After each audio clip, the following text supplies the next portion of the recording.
What's up, everybody? Welcome to the Still Friends podcast. I'm Cotton Candy Danny here with Markis Sexuality, and we are back. What's up? We are back in one of my favorite cities. We're here in LA. I can't say that, but we are in LA. I don't know if it's my favorite city. That could be yours. But I feel like that's disrespectful. it's been interesting being. We just started. We just disrespectful to the city. Yeah. Okay. That's fine. They won't let you come back here, but please welcome me back because I love this. I mean, but yes. Okay. So yesterday you went out all day. Yeah. So like, what did you think? I'm one of those people, like, you put me in a new city, I want to explore and see what it has to offer. Everything is so dang far. Yeah. It's and then everything's an Uber drive. But I mean, we're from I Florida. just can't do it. We're from Florida. Well, I want to have my own car, like, to go somewhere, but apparently if you have your car, you're paying like crazy parking And it's hard to find. fees and then tickets and everything like that. And it's just like, There's a lot of good things about LA. Don't listen to Marcus. He just got here. has he named one of them? The people are fun. Okay. There's a lot to do. The beach isn't far. Yeah. Sunsets are beautiful. I haven't gone to the beach We yet. could do this Maybe all day. Maybe the beach will be the redemption. The people are hot. There's a lot of great things. You can't worry about that because you're getting married. But for me, it's fantastic. How's that going? How's the wedding prep? It's been going great. Yeah. It's been going great. Where are we going? Mexico City. I've received no information. Here's the thing. I've received no information. He tried doing this. I don't know where we're going. A bit ago. It's apparently And I recalled the message. You know how like messages keep receipts on and kind of thing? So I just recalled it. Back in early January, I sent him a message with all the details. It did not have and a link to a website that I designed and made. And he says, I haven't gotten any information. It had everything. Don't know where it's at. But I'll be there. It's going to be an exciting time. I can recall the message again. That's okay. It's not work. It's not. We don't have time. We don't have time. Sorry about that. But thanks for asking. But yeah, it looks like it's going to be a fun event. And how long have you all been together? About 4 years. Yeah. Yeah. That's awesome. Yeah. I'm excited for you. We're getting where you talk about a lot of things. Yeah. But how did you feel about some of the response to the initial content that we released from the pod? There's been a lot of mixed responses for it. I'm sure you probably had some. I have also had some mixed responses. Yeah. Yes. I guess from my side of it, there's been people like, Marcus, what are you doing?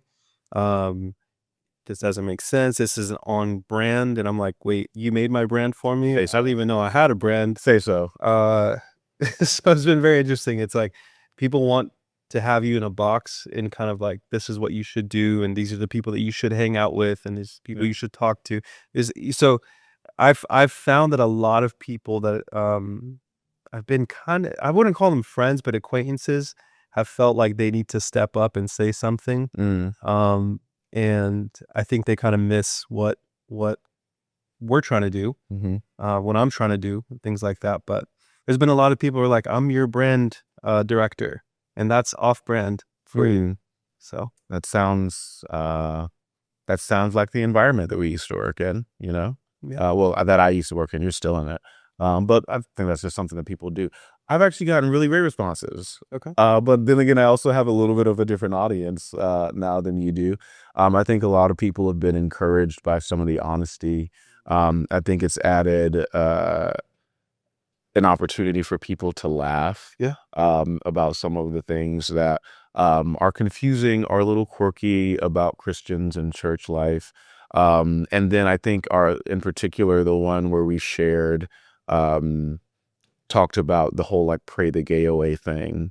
I got a lot of positive responses from pastors' kids, from current church leaders who have had that experience, from people in the LGBTQ community, in my community that felt very seen, and that was very healing for them. I mean, one kid from a church that I work at maybe 12 years ago that I had no idea that was part of his journey, reached out to me, and this was really encouraged by the conversation we're having. So I think there's going to be a lot of mixed reviews. Yeah. But I mean, whether we're sitting like at a coffee shop or we're sitting here, we're still having these conversations. Like, we're still going to be friends, regardless of whether somebody's watching. This is just a little bit of a peek into our friendship.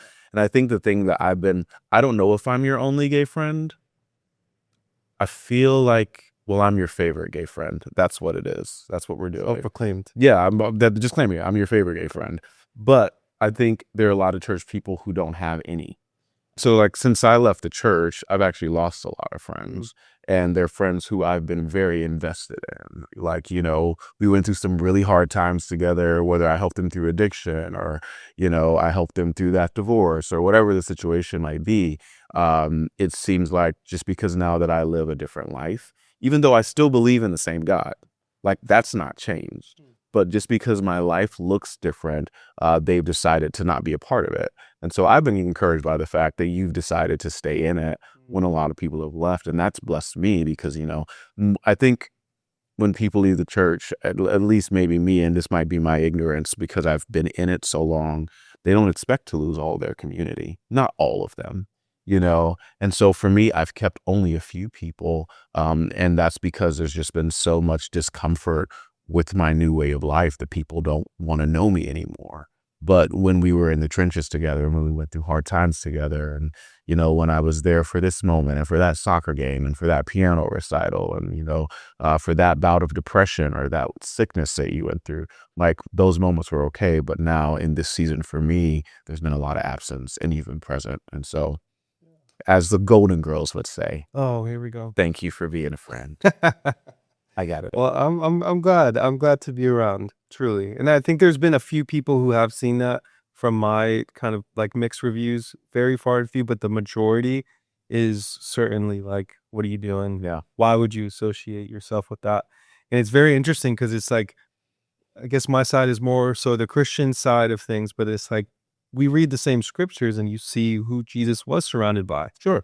And so how do you kind of reconcile these things so much so that he was called a drunkard, a glutton, and all these different things that you weren't supposed to be associated with them. Yeah. And so now you see someone else doing that. Yeah. And you're saying, no, you shouldn't. And so if we're not careful, we just continue to repeat the same things. Yeah. And I think that's one of the things that has always frustrated me about the church, even when I was working in it, is watching people not act like the Jesus that I know, and the Jesus that I read about. Like the people that Jesus distanced himself from were the religious leaders at that time. He didn't distance himself from, people who had a life that was different than him. Those are the people that he embraced, that he wanted to be around, that he sat and ate with.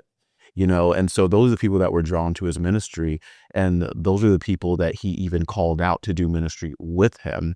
And it's weird to see a lot of Christians distance themselves from people as though that's the position that Jesus would take. When we read the scriptures, that's not what he did at all. In fact, the people he distanced himself from are the people that are most like them. And so it's really interesting, I think, that, unfortunately for me, I don't go to church anymore. But that's okay. I've been to so many services. I'm fine. I know how they go. well, I've gone to a church service since our last I've time. gone to one, Okay. but I did not stay for the message because I used to, don't even get me started. But the short version is I didn't stay for the message. And I'm glad. The person who was preaching that day was not somebody I wanted to hear. I'm sorry. Yeah. So I have been one time, but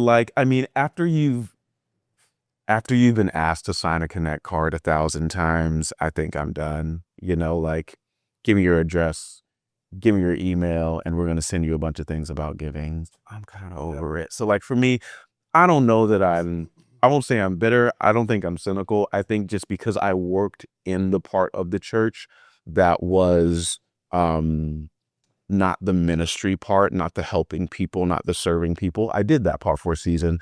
And then I moved to the executive level where it was a lot of the business and operations and messaging and marketing. That portion got really not like Jesus.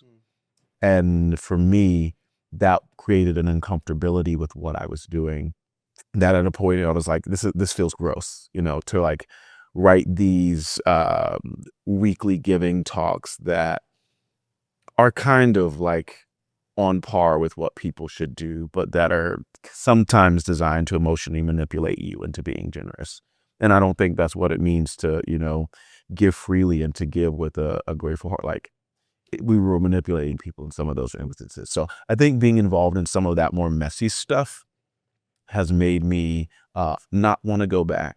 Okay. And unable to sit through a service without being all of those things are weird. Also, the city we live in, like I feel like we know everybody in every church. It's a small world. I don't know. I can't go anywhere where it's like, oh, like I want to be nobody. Well, where have you been since our last filming? Like, what's Daniel been up to since our last filming? Are we allowed to say that on camera? What? I've been up to a lot of stuff. Let's say I've been outside. He's outside. I am what some people might call So it. you are outside. I'm way outside. I am a raver now. Okay, you're And so I rave. I go to festivals. It's lit. I love it. I went on an Atlantis gay cruise. okay. We'll save that for another conversation. Best thing I've ever done. So fun. Yeah. If you're gay, you should go. Mm. If you're not, you should not. You should not. I never understood the concept behind festivals, but it's like church. it's like a concert. It's kind of like a church. concert. It's kind of like church, but no one asks for an offering. You do pay a cover charge, but it's kind of like church. You also pay a church, so like it's kind of similar. But no, like it's just. I think for me, because of the fact that in the last few years, I lost my mom, I lost my dad, I lost my job, and a lot of things happened that were very, very difficult. And now I'm in this whole like legal situation where I'm kind of trying to wrap up some of my dad's estate stuff. My life is very stressful. It was stressful when I worked at the church, but it's also like really stressful right now. And I think one of the things that helps me is being able to just go somewhere and be around good vibes, not be around negativity, listen to great music, and just vibe out with a bunch of people who are also trying to enjoy themselves. And not so much escape the problems of life, but have a vacation from it. You know, where you don't have to worry about anything and you don't have to worry about how anybody's going to judge you or what they're going to think about you. Like you don't have to, you know, put up any type of image or any type of like facade. You can just be yourself around people who are being themselves. And there's just full acceptance and you just go and have a good time. And that's what I like. And I've made friends that way. It's been really life-giving for me. And it kind of feels like church sometimes. I want to be honest. Sometimes in the audience, I lift my hands. They're up. Well, I mean, you guys always do this thing, right? No, we don't all do that. Not everybody's like just do. Not everybody's not a finger raver. What is that? It's called finger. Everybody's not a finger raver. Everybody's not a finger raver. Yeah. But like I often Like, this last weekend I was at Project Glow, and I think somebody played Clarity. And yo, my hand. That's actually a great song. It's a great song, and like it really moved the crowd. And that's the thing that's like beautiful about it, that it feels so similar to like the church experience, is that you have everybody together singing the same thing and united in one sound. And that was the thing that I always loved about worship, is the unity that comes from all declaring the same thing in the same space. And we get to do that a lot in festivals, and the visuals are really good. Well, I think that speaks to the power of music.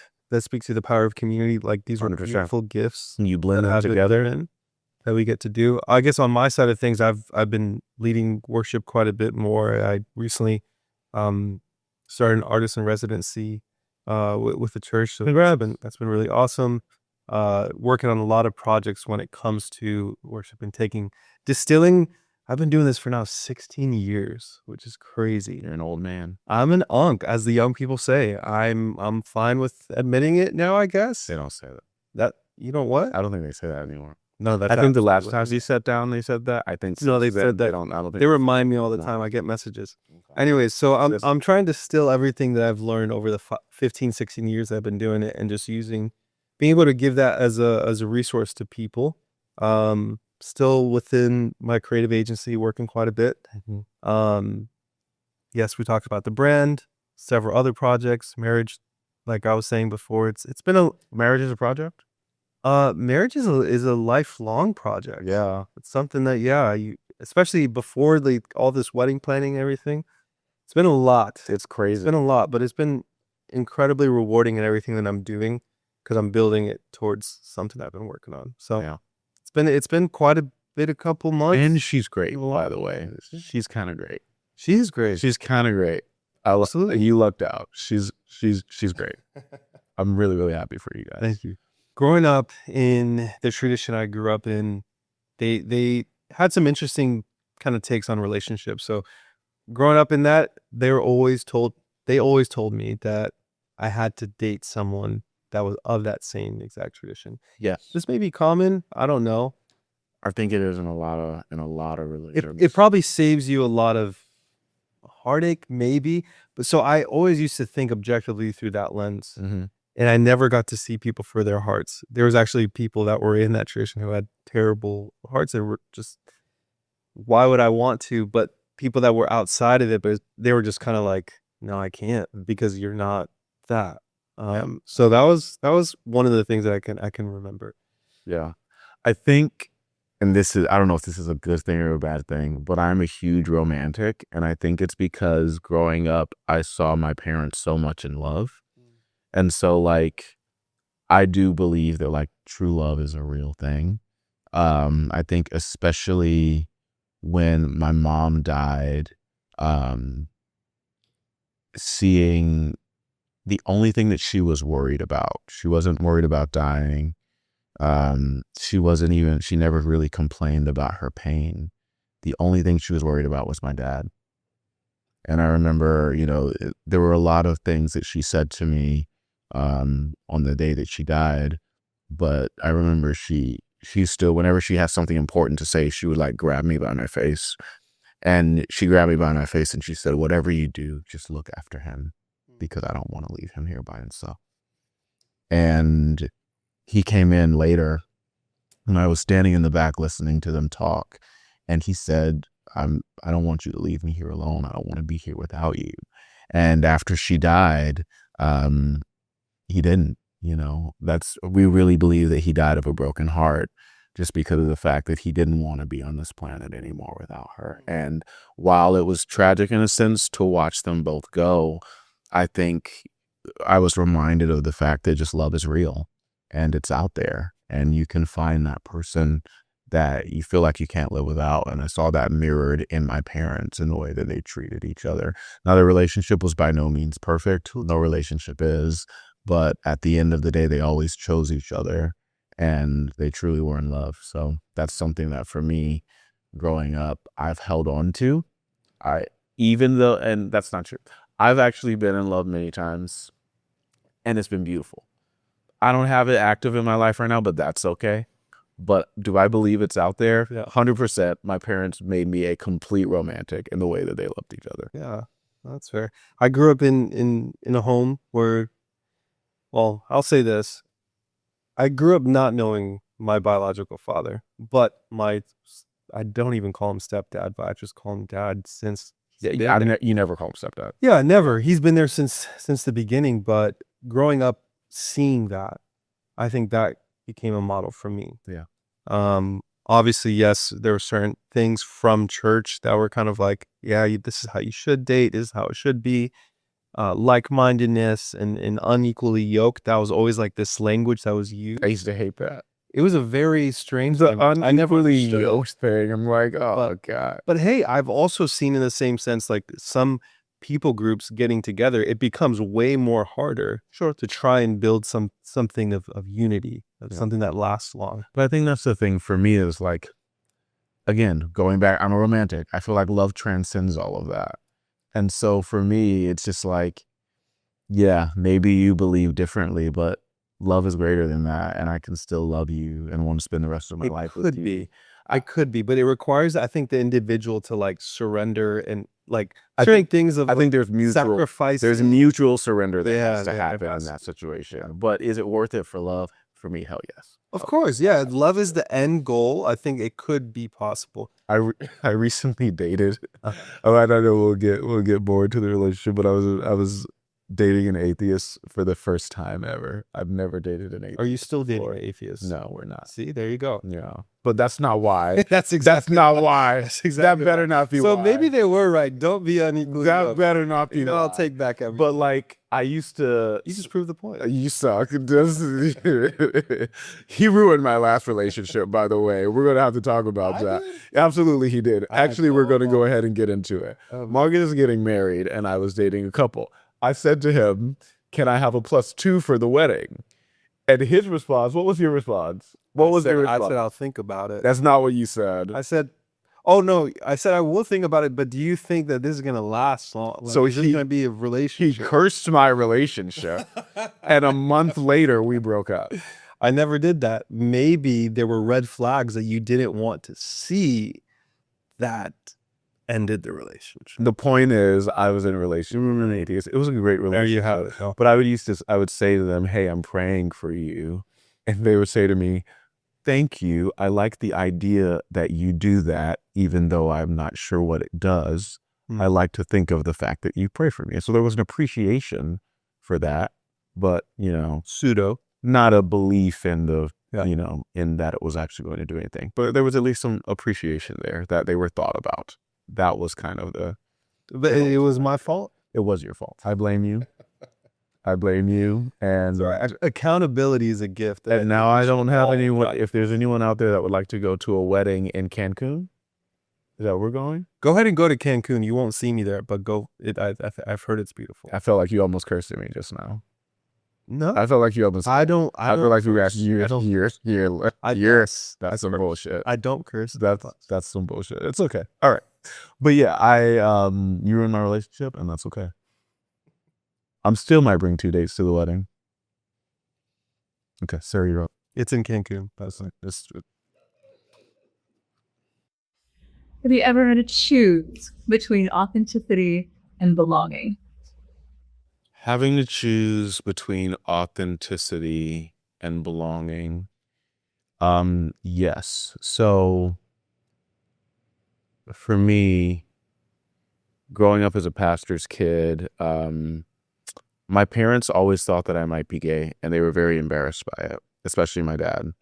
My mom was a lot more open-minded, but because of the fact that my dad was worried that I was one of the only ones of his sons that might be gay, for most of my life, he didn't engage with me outside of church. Church is the only place, like when we were in front of people, that he would speak to me.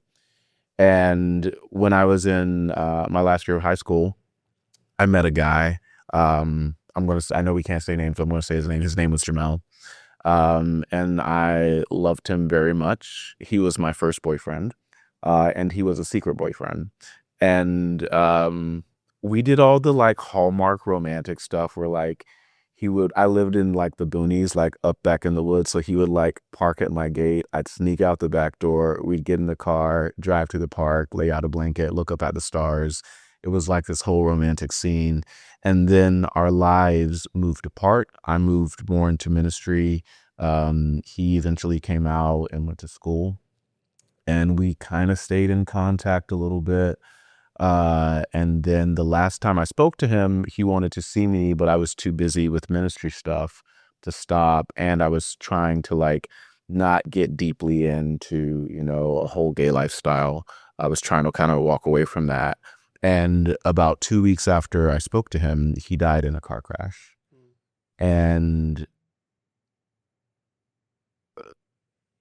it broke my heart. It still breaks my heart. Because I had to, in order to belong and be in the space that I was, I had to grieve that loss quietly. No one could know that I loved him. No one knew. His parents didn't know who I was. My parents didn't know that he existed. I didn't know how to get in contact with his family. And so when I lost him, I felt like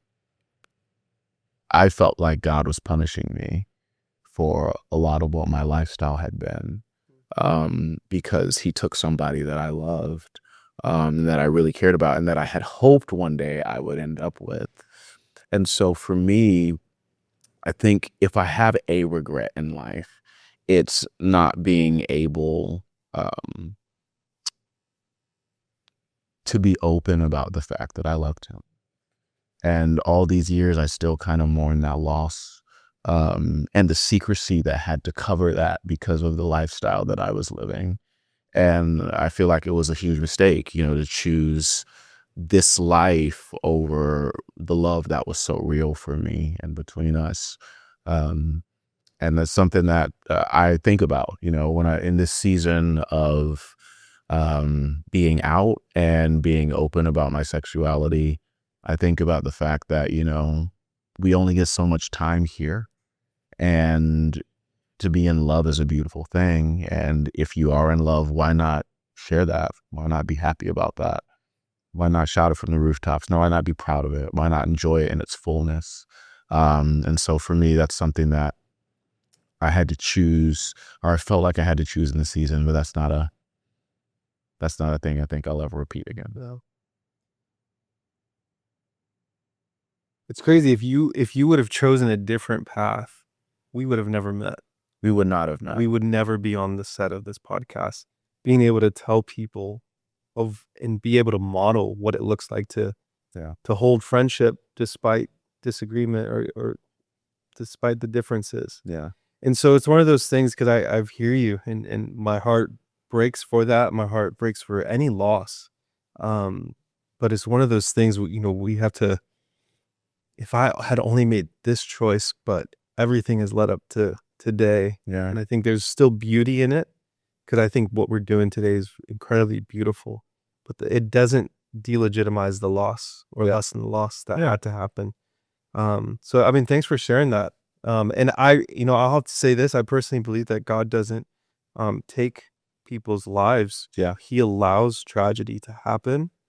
But his promise is that he does turn it around, and he can work it for your good. I believe that he will, and he has, because we're here today. We're here still breathing. Yeah, I think a lot of times in the denomination that I grew up in, I think the picture that I was raised with of God was the God who punishes bad people. Yeah. And so that was the story that I told myself about what I experienced. And I think that's some of the danger of what we, share in the church space, is that it causes people to tell themselves the wrong story about who God is and what he does. And so for a long time, that's the story that I believe, that God took somebody I loved because of what I was. And, I think the thing that has changed is, yes, definitely that perspective has changed for me. But I think what I've learned in that time is that one of the most important things in your life is not exactly what happens to you. It's the story you tell yourself about what happens to you.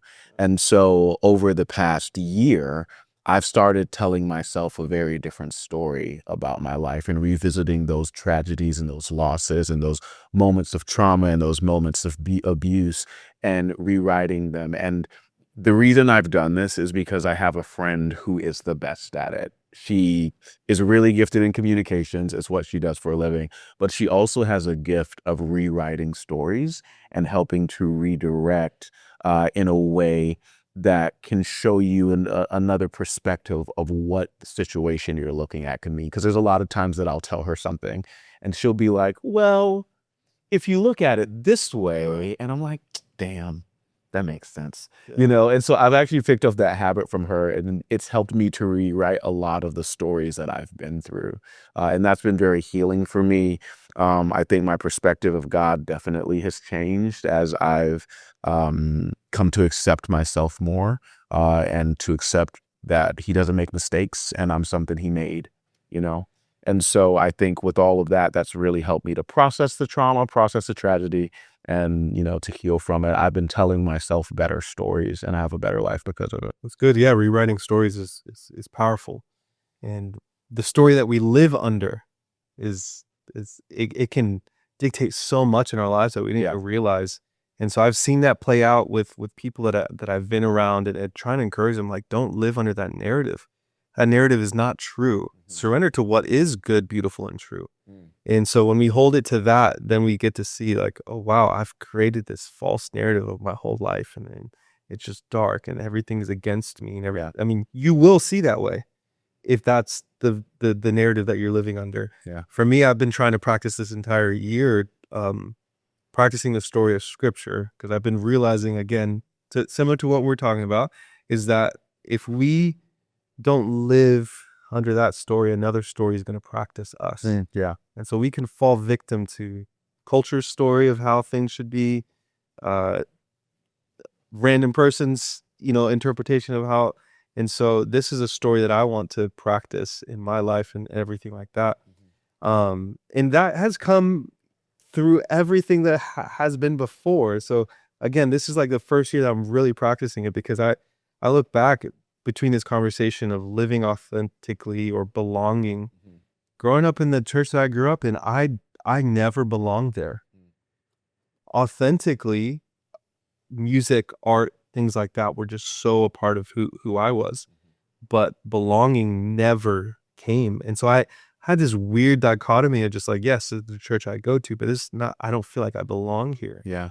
And so it was a weird thing for me, because I felt my most self when I was singing, when I was playing a guitar or leading in worship, things like that, or behind a photo, behind a camera, or behind, some art utensil or instrument or something like that. Why did I even say utensil? But that's when I felt my most self. Yeah. And it wasn't until later on in life that I realized that I was looking for validation in all the wrong people. And so I had to realize like who and where my identity came from, and that shifted where I actually belonged. Yeah. And so I think that person, I fully believe, is Jesus. And so I found my full belonging in him, and that allowed me to live so much more authentically true to who he's created me to be. Yeah. And so, yeah, but again, I love that life it's about learning and growing. And so here we are now today, practicing this story, knowing that I belong to something bigger than just what that place was. Yeah. So I'm going to ask you, what do healthy relationships require? Give me a second so I can stop laughing. What do healthy relationships require? Okay, Marcus, you want to start? Sure. Healthy relationships require sacrifice.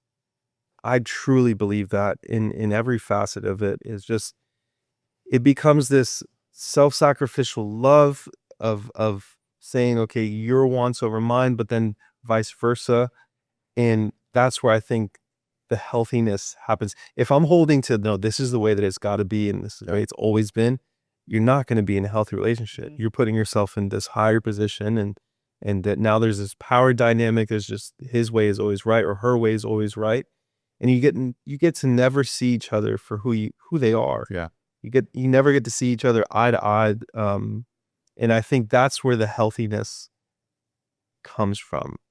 And so for me, seeing it modeled through the life of Jesus is the fact that he literally went and washed his disciples' feet. And I think that's the most humble thing. So I'd probably say humility and sacrifice are two key points for a healthy relationship. Yeah. Yeah. I love that. I think when I think about what a healthy relationship looks like, I think for me, it's changed so much since leaving the church world. I think for me, I felt like we were raised, when we think about, marriage, that there is a covenant between people, and that somehow that creates a level of ownership. Like, I own your life and you own my life, and that's what's happening. And I think what I've experienced the most freedom in and love is saying, hey, I love you, and because I love you so much, I release you into what makes you happy. And having that be the same thing for me, that because you love me so much, you'll release me into what makes me happy. Even if that might make you uncomfortable, you're still able to stay with me because we have the connection, we have the covenant, we have the promise of what we have together. And so I can enjoy your happiness, even though it may look like something that is way outside of my comfort zone or way outside of what I would like. And I can release the tendency to say, no, you can't have that thing. No, you can't do that thing. No, you can't be with that person. Yeah. I think for me, like being in open relationships has taught me a lot about releasing people to enjoy what they like. Like, the reality is what we have that's sacred is our relationship. And so like sex, you can have that with anybody and it can be completely meaningless. But what makes the sex that we have special is the connection that we have. And so being able to release my control of that, to say that's mine, that person's mine, that I don't want to share them with you. I'm like, listen, if that makes you happy, like, go and do that. And when you come back to me, because you'll always come back to me, I can celebrate that with you. So that's what, huh? Will they always come back? They better. And if they don't, and that makes them happy, I can release them into that happiness. And I think that's the thing that's different for me now is like, I used to be like, this is mine.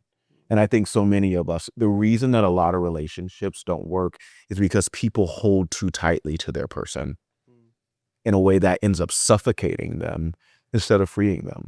And so like, if we have a rhythm of you experiencing freedom with me, why would you leave that? Why would somebody leave freedom? What people leave is bondage. And so the reason you see so many people getting divorced is because they're in something that does not fulfill them, does not make them happy, and they don't get what brings them joy. And so I'm giving you all of that. If you want to leave me with that, you're crazy, but go be happy. Yeah. And I think that's been a different way of loving for me, is saying at the end of the day, I love you so much that what I want for you most is your complete and total fulfillment and happiness, whatever that may look like, even if it's not with me anymore, and being able to accept that. Now, has that been easy to do? No, I fucked it up 1,000 times, but I finally got it right. And I feel like I'm in a healthy place. And that's what relational health that look like for me. Of just being, just open-handed. Yep. Open-handed. They talk about it in church. They just don't agree you should do it when you get married. But I do. Interesting.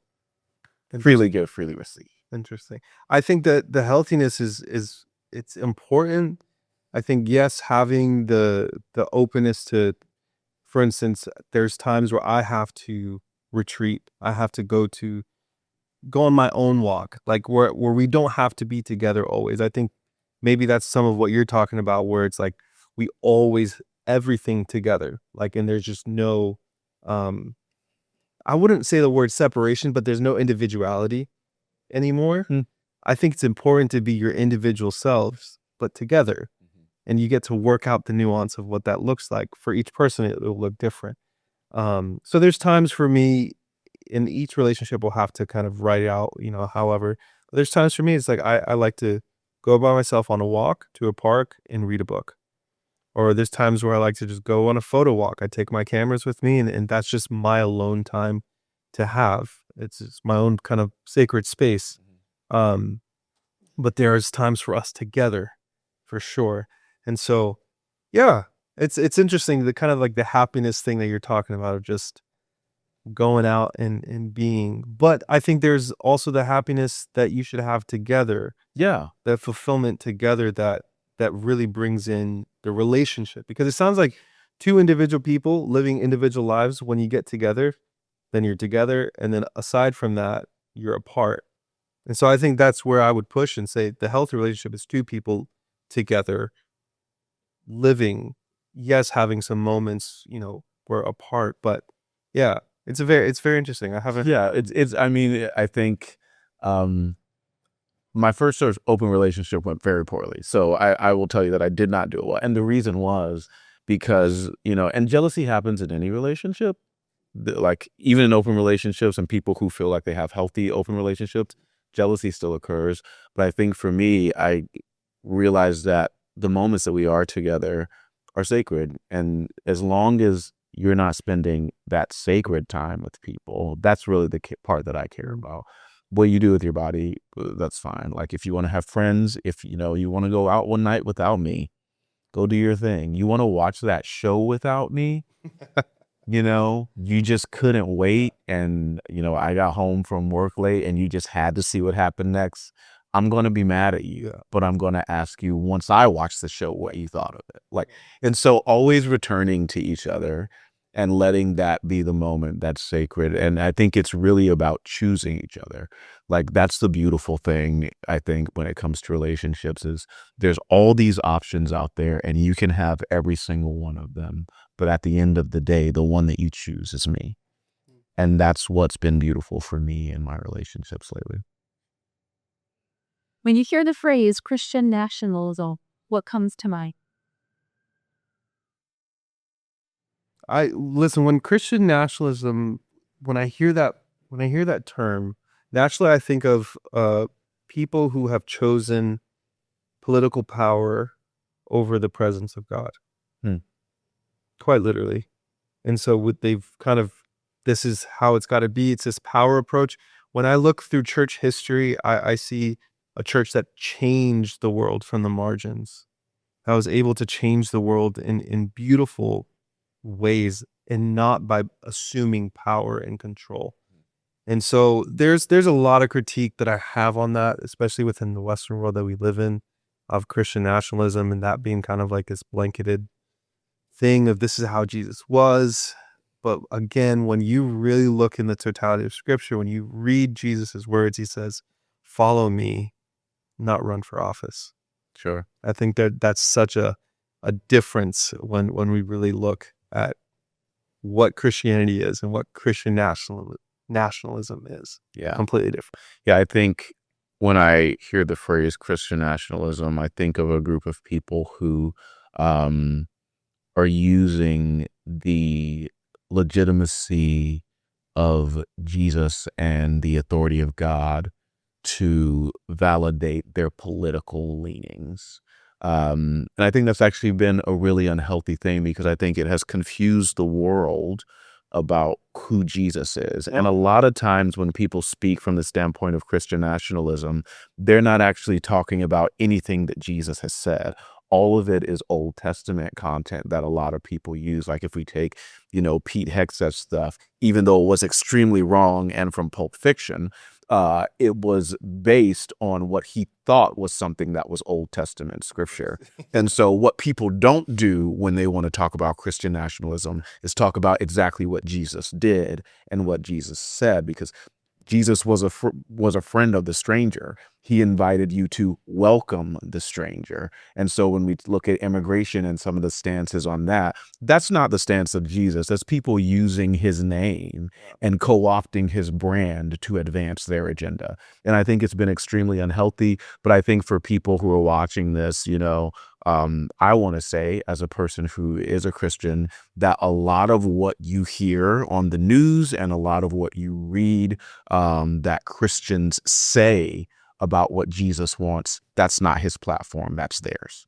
And so if you actually read the scriptures and you hear what Jesus talked about, he was kind of a really great guy. That's why he impacted so many people.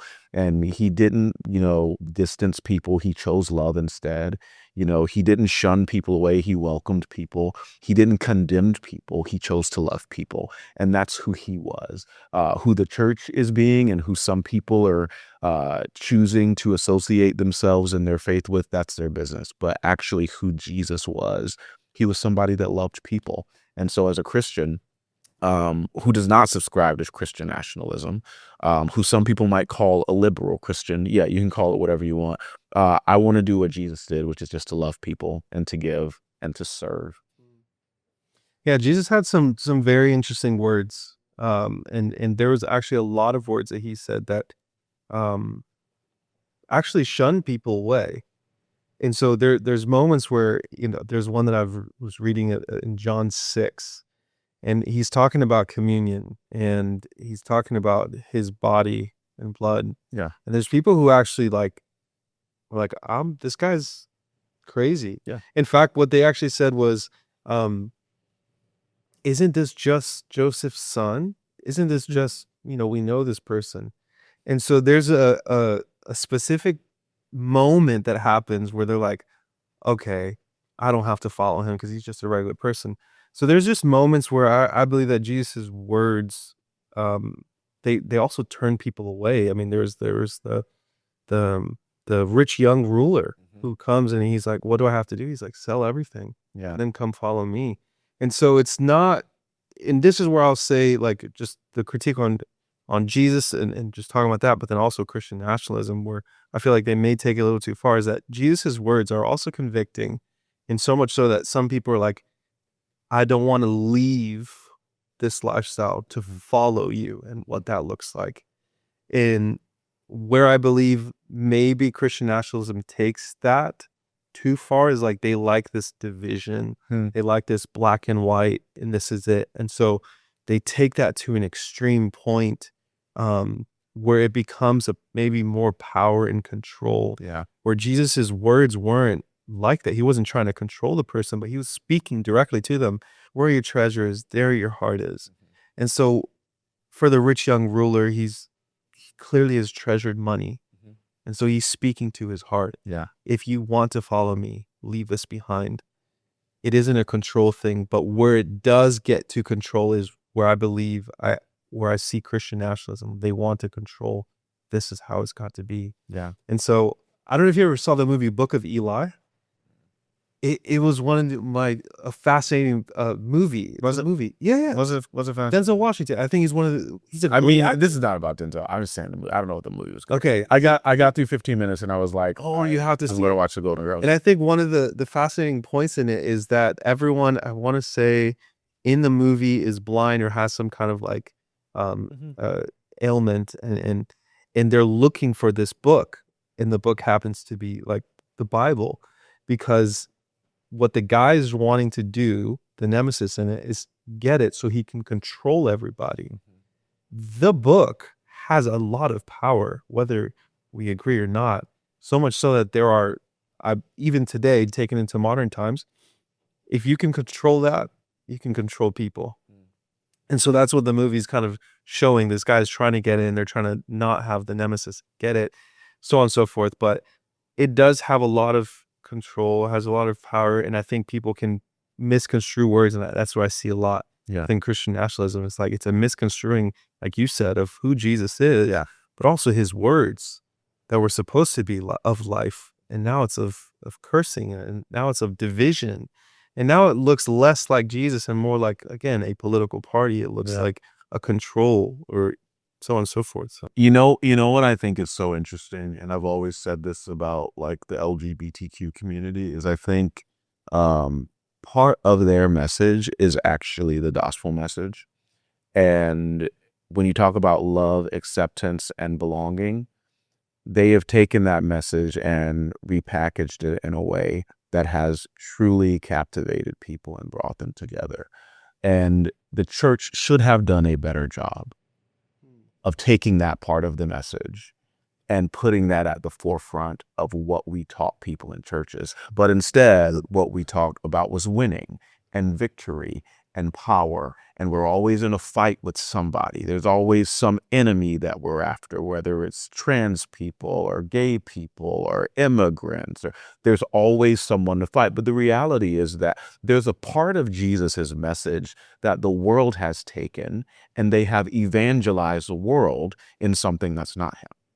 And I think that's the part where I've been disappointed in the church, is that in this last maybe, decade or so, that the church has missed out on a beautiful opportunity for evangelism by limiting the message that they share with people and choosing the fight, battle, war, separate portion, but not the love, acceptance, grace, forgiveness portion. That portion other people have taken and been very effective at evangelizing. Interesting. And so the church can't be mad at other people groups for the fact that they're not succeeding at winning people when they did not take the opportunity to fully embrace all of Jesus's message. Because there's some parts of that are scary. Accepting people? Well, I don't know if I want those people around my kids. Well, yeah, I think that's a Welcoming bigger people who- conversation. It's different. Acceptance and affirmation is different. 100%. And so, Daniel, I accept 100%. you. I don't affirm everything you're doing. I would say so. And so that's where I think we're in the church aspect. It is a little. I would agree, but at the same time, I accept you, but I don't affirm everything that you're in. But that's the thing. Mutual acceptance is being able to do that. And I think that the church has confused those things, right? I think that that in order as a whole has confused us. I would say some. I think the church has been very vocal, very, very vocal against some things when it comes to affirmation and acceptance. I think what they have done is not accepted you unless you come a certain way. So when Jesus says, come as you are, the church says, come correct. Well, that's And the that's thing. We not take been- certain things, right? So there's Jesus. He says, "Come," but he says, "If you love me, keep my commandments." Absolutely. And so there's more than just come. There's an actual, and this is where I truly feel convicted about. is that Jesus is more concerned about who you're becoming Sure. formationally rather than you filling out a connect card or something like that. Like he cares so deeply about the person Yes. you are that's why he speaks to the rich young ruler the way that he speaks to. But he speaks different to another lady completely different. Absolutely. I think what the church has done is they have cherry picked their commandments. I think that's the issue. Well, then as a Because whole too. if I think about the people that are allowed to lead in church, you and I have both worked in churches where executive pastors have had affairs. But if you want to talk about a gay person singing on the worship team, you and I both know that's not permitted. So how can the second most powerful person in our church be somebody who has committed this sin, but a person who is just a volunteer serving in the kids ministry, serving on the worship team, can't be a part of this sin? And so it's one thing to say, okay, if you love me, keep my commandments. The reality is everybody's breaking commandments. There is no person on the planet that is living perfect except Jesus. And I think he was the only you're right. person that You're did absolutely that. right. But in our organizations, in the places that we work, the sin that we hate and the sin that we don't permit to have visibility in our community is not gluttony. There are a bunch of fat pastors that preach tons of messages every single Sunday and no one says anything. It's not greed. It's not, adultery, which so many pastors have committed. I don't know what to do. But when it comes to this one, we have, I think, attacked this one thing as being a greater sin than the others. Because when we look at the way that we permit people to be a part of what we do, it is not equally measured in the way that other things that we would say are wrong are. Whether it's divorce or whatever. I know tons of people who have been divorced. They're still allowed to serve in the church. But like when we worked in churches, gay people were kicked out of serving in kids ministry because they were going to give the wrong message to kids about what love should look like between a man and woman because they were in a same-sex relationship. These kids don't know who this person's married to. They're just coming and, coloring and hearing stories from the scripture. No one's discipling them in that, but that's what we capitalize on. And so, yes, Jesus has said, come as you are. I think when it comes to the fact that, the church, there's a lot of sins, a lot of things that are wrong, a lot of things that, make us all not like Christ. We all have a sin problem. Every person has a sin problem.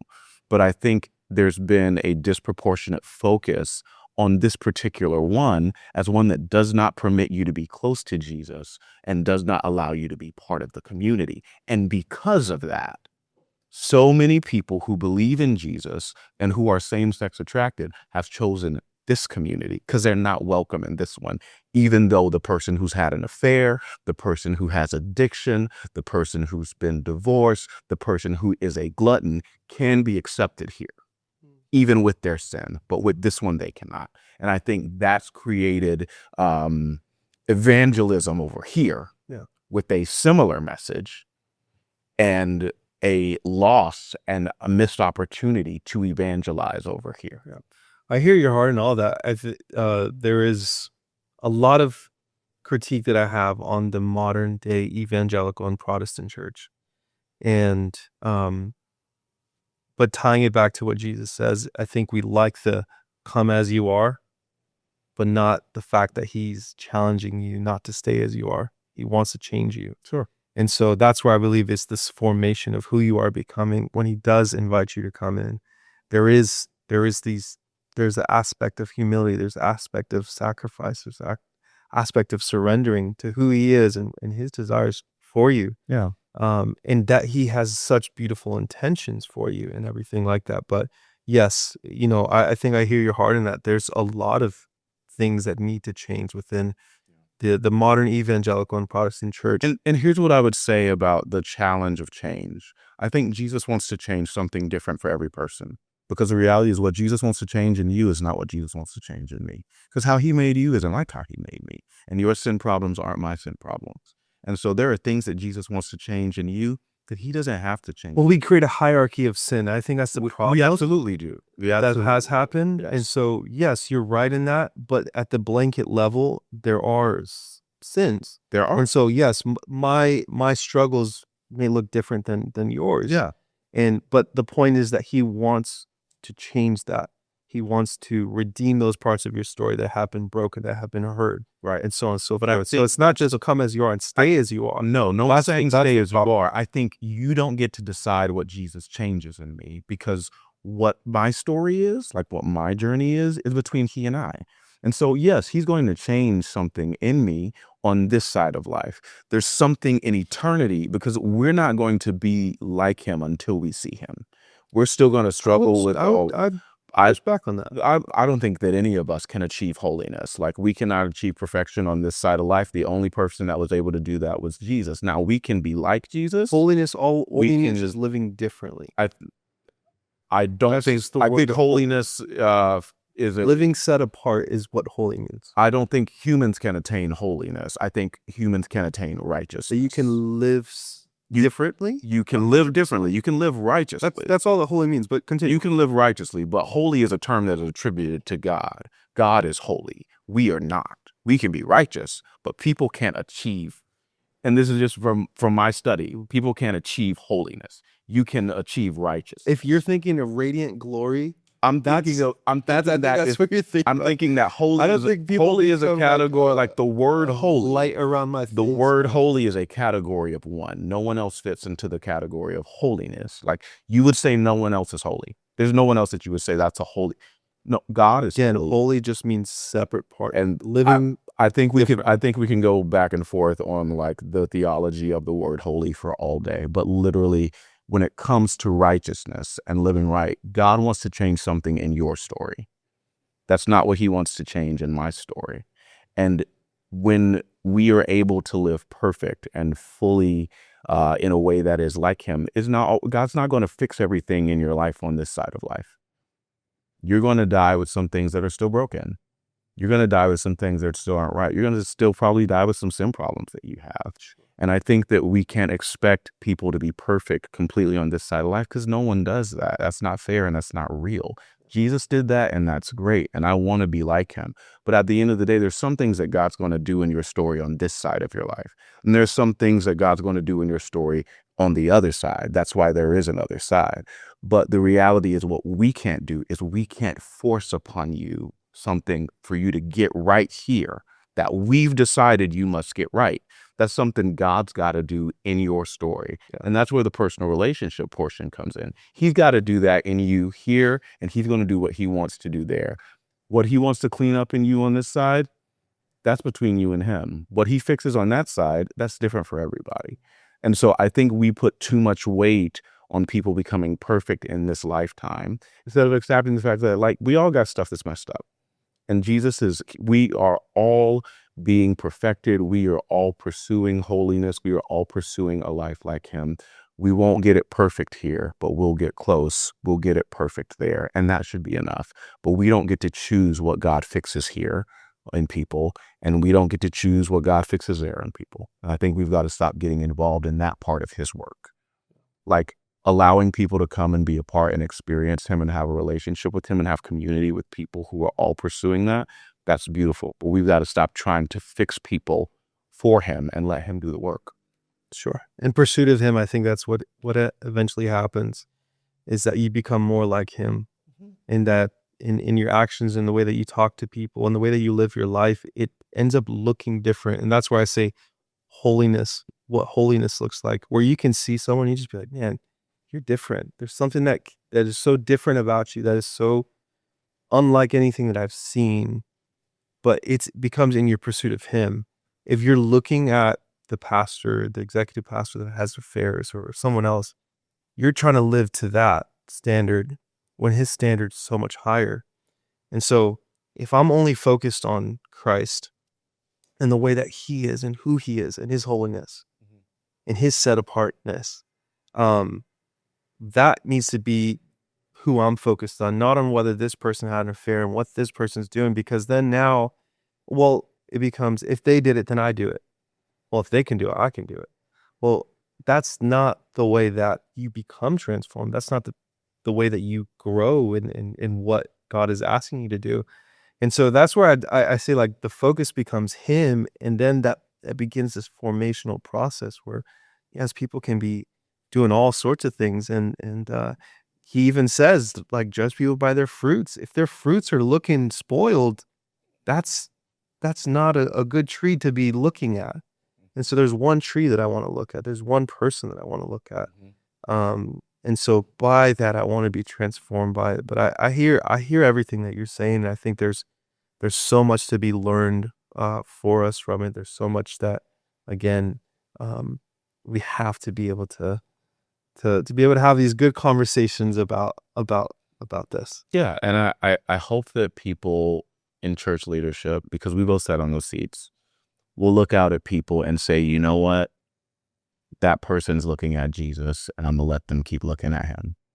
Even though there are things in them that aren't right or things that I don't agree with, because they're looking in the right direction, they can be here, and this is a safe place for them to be. I hope that's the stance that we take, because that's the stance that you're saying that people in the pews or people who come should take, that they should not look at those leaders and their brokenness, then those leaders should not look at mine. If we're all looking at Jesus, let's look together.